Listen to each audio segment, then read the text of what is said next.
A Singapore-based cruise ship was forced to return to port after one of its passengers tested positive for COVID-19 on board on Wednesday, forcing the ship's nearly 3,000 occupants to confine themselves to their cabins, in the latest COVID outbreak scare on board the vessels that have been described by some as a petri dish for the virus.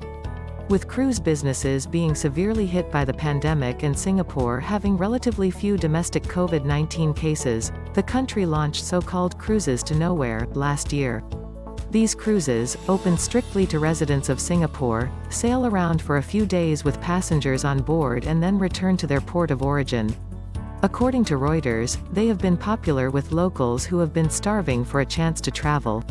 I think we were in a bit of a shock at first because we didn't expect our cruise to be a part of any COVID-19 cluster whatsoever if, let's say, it's going to grow into a cluster, Janine Marie Tan, a passenger on board the ship, told CNA.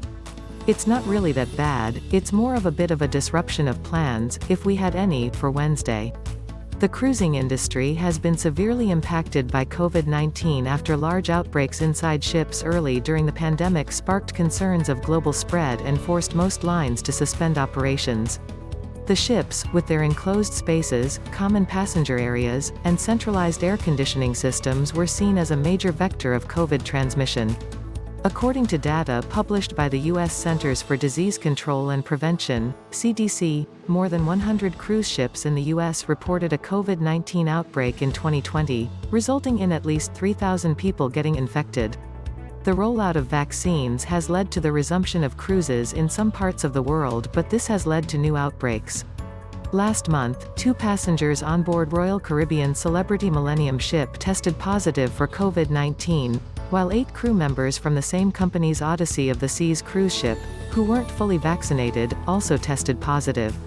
In December, passengers on Royal Caribbean's Quantum of the Seas vessel in Singapore were forced to stay in their cabins for more than 16 hours after a suspected COVID-19 case on board.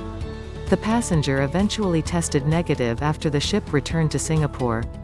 All on Singapore cruise ship confined to cabins after suspected COVID-19 case, Reuters.